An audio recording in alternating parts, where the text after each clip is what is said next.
श्री स्वामी समर्थ अवधूत चिंतन श्री गुरुदेव दत्त। प्रथम आपल्या चॅनल मध्ये तुम्हा सर्वांचं खूप खूप मनापासून स्वागत आहे।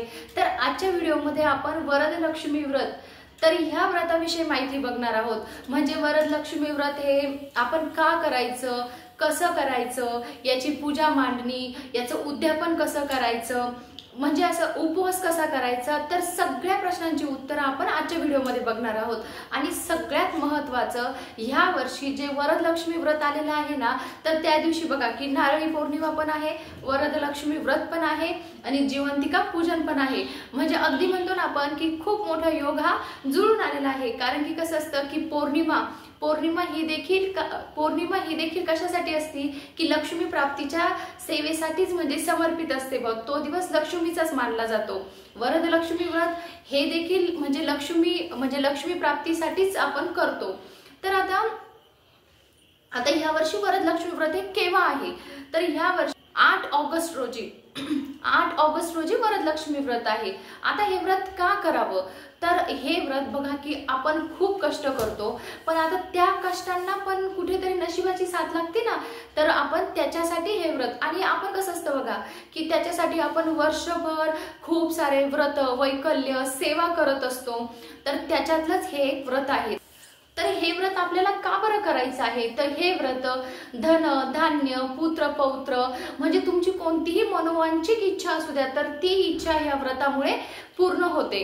कारण की बघा की अष्टलक्ष्मींपैकीच एक ही वरदलक्ष्मी व्रत आहे।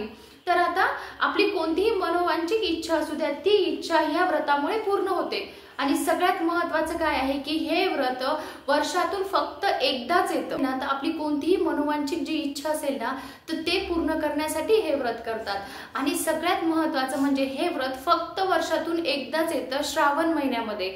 तर हे व्रत वर्षभरात फक्त एकदाच केलं जातं, तर त्याच्यामुळे हे व्रत हे खूप महत्त्वाचं आहे। आणि हे व्रत शक्यतो सर्वांनीच करावं। म्हणजे हे व्रत कुणीही करू शकतं, स्त्री पुरुष कोणी देखील करू शकतं, की फक्त विवाहित व्यक्ती म्हणजे विवाहित असावा बुवा असं त्याचं हे आहे फक्त, नाहीतर कोणी पण हे व्रत करू शकतो। आणि ह्या व्रतामुळे सौभाग्याची देखील आपल्याला प्राप्ती होते। आणि त्याच्यानंतर तुमचा कोणताही आजार असू द्या, तर त्या आजारातून देखील आपल्याला मुक्ती मिळते आपल्याला त्या आजारामधून। आणि हे व्रत जे आहे ना, तर शक्यतो हे आंध्र प्रदेश तेलंगणा ह्या साईडला खूप केलं जातं। म्हणजे प्रत्येक घरामध्ये हे व्रत केलं जातं। आणि कसं असतं की आता हे जे व्रत करणार आहोत ना आपण, तर ह्या व्रताची पूजा मांडणी आपण बघूया।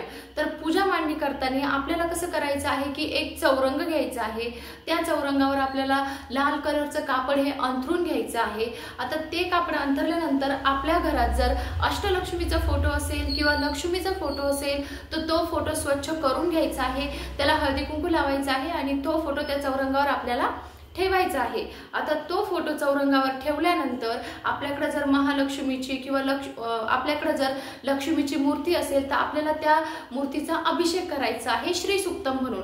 तर श्री सुक्तम म्हणून आपल्याला त्या मूर्तीचा अभिषेक करायचा आहे। तुम्ही साध्या पाण्याने करा, पंचामृतने करा। अभिषेक केल्यानंतर आपल्याला त्या मूर्तीची स्थापना करायची आहे।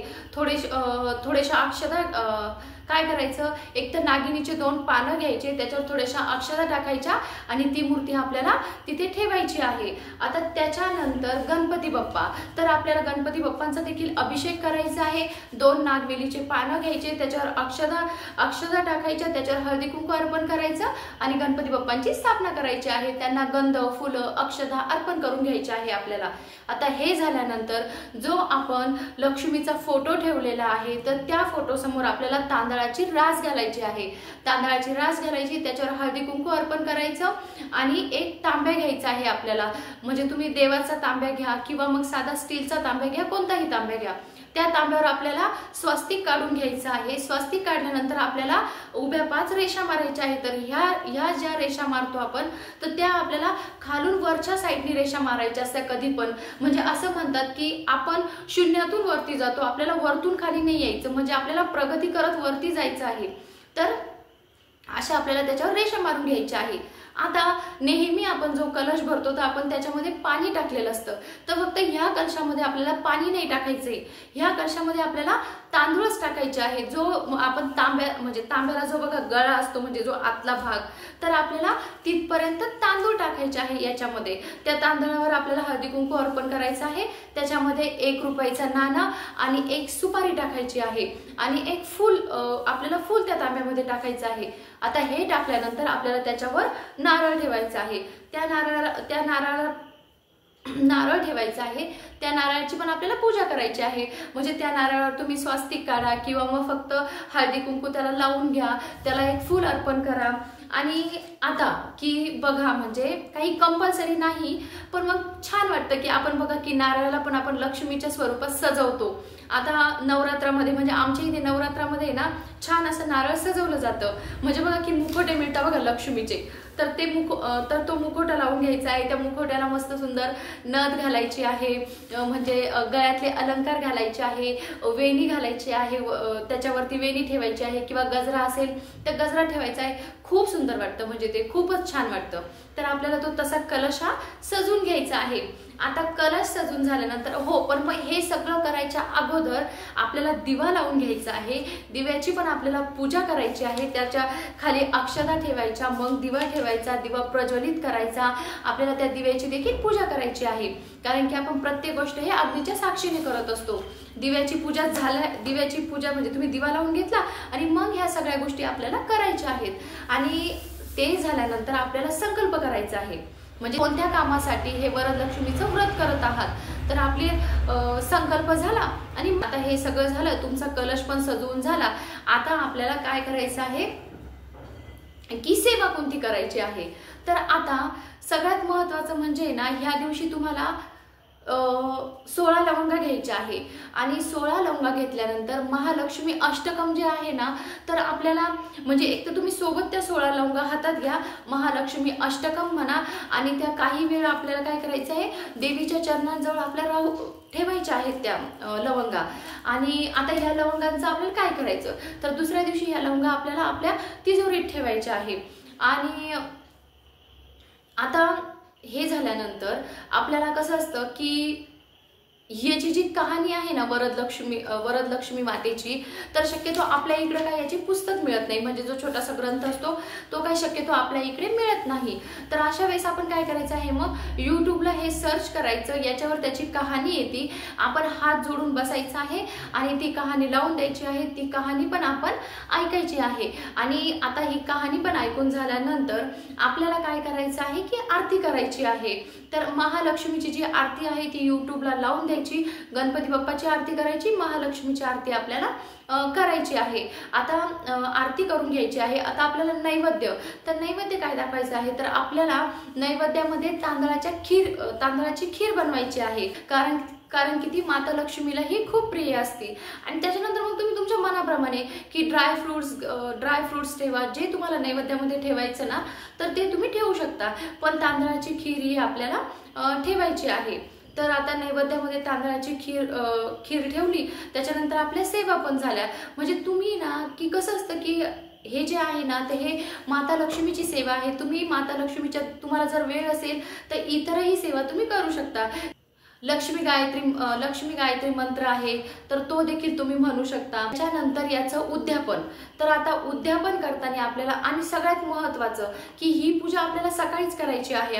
कारण की कसं असतं की एकच दिवस, म्हणजे आपण फक्त हे व्रत एकदाच करतो, तर त्याच्यामुळे आपण ज्याला म्हणतो ना की लक्ष्मीचा सहवास आपल्या घरामध्ये जास्त वेळ राहिला पाहिजे, ती प्रसन्नता ही जास्त वेळ आपल्या घरामध्ये राहिली पाहिजे. तर त्याच्यामुळे आपण सकाळीच ही पूजा सगळी करून घ्यायची आहे. आणि आता संध्याकाळी आपल्याला काय करायचं आहे, याचं उद्यापन कसं करायचं, तर उद्यापनाला तुम्ही खीर बनवा किंवा मग केशर घालून दूध बनवा. आता हे झालं. त्याच्यानंतर आपल्याला 5 बायका बोलवायच्या आहे, 5 सवाशिनी बायका बोलवायच्या आहे. आपल्या घरात त्यांना बोलवायचं आहे, त्यांची पूजा करायची, त्यांना हळदी कुंकू लावायचं आणि त्यांची ओटी भरायची आहे. तर तुम्ही तुमच्या परिस्थितीनुसार ब्लाऊजचा पीस, जे शृंगाराचं सामान आहे ते द्यायचं आहे, एक फळ द्यायचं आहे, त्याच्यावर त्यांची ओटी भरायची आहे. आणि त्यांना तुम्ही जी बनवलेली खीर आहे ती खीर द्या, किंवा तुम्हाला जेवण द्यायचं असेल तर जेवण द्या, किंवा जर नसेल शक्य तर तुम्ही फक्त केशर घातलेलं दूध दूध दिलं तरी देखील चालेल। तर अशा प्रकारे आपल्याला संध्याकाळी याची ह्या व्रताची समाप्ती देखील करायची आहे।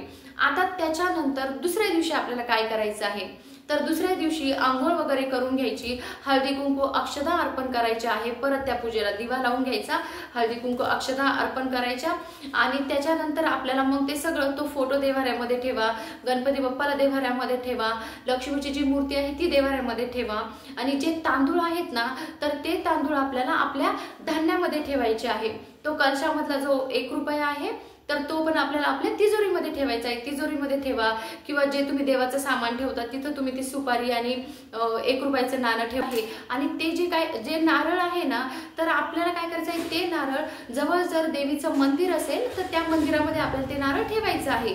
आणि जर तुमची इच्छा असेल तर तुम्ही देवीची ओटी देखील भरू शकता, म्हणजे ते नारळ जे आहे तर त्याच्यासोबतच तुम्ही एक ब्लाऊजचा पीस आणि म्हणजे जे ओटीचं जे काही साहित्य आहे तर ते घेऊन तुम्ही देवीची ओटी देखील भरू शकता। तर उपवास आहे ना तर हा उपवास आपल्याला संध्याकाळी सोडायचा आहे। तर त्याच दिवशी आपल्याला संध्याकाळी उपवास सोडायचा आहे। तर आता ह्याच दिवशी काय आहे की वरदलक्ष्मी व्रत पण आहे, त्याच्यानंतर नारळी पौर्णिमा पण आहे। तर त्या निमित्ताने आपण भगवान विष्णू यांची पण सेवा करत असतो, म्हणजे आपल्याला सत्यनारायणाचं व्रत पण करायचं आहे, जिवंतिका पूजन पण करायचं आहे, वरदलक्ष्मी व्रत पण करायचं आहे, म्हणजे आपल्याला खूप साऱ्या सेवा ह्या दिवशी करायच्या आहे। तर अशा प्रकारे आपण सगळ्या सेवा, कारण की ह्या सगळ्या सेवा ह्या खूप जास्त महत्त्वाच्या आहे, सगळ्या सेवा आपल्याला न चुकता करायच्या आहे। तर झालेली सेवा आपण स्वामींच्या चरणी रुजू करूया। भेटूया अशाच एका नवीन व्हिडिओ सोबत। व्हिडिओ आवडली असेल तर व्हिडिओला लाईक करा, कृपया चॅनलला सबस्क्राईब करा। श्री स्वामी समर्थ।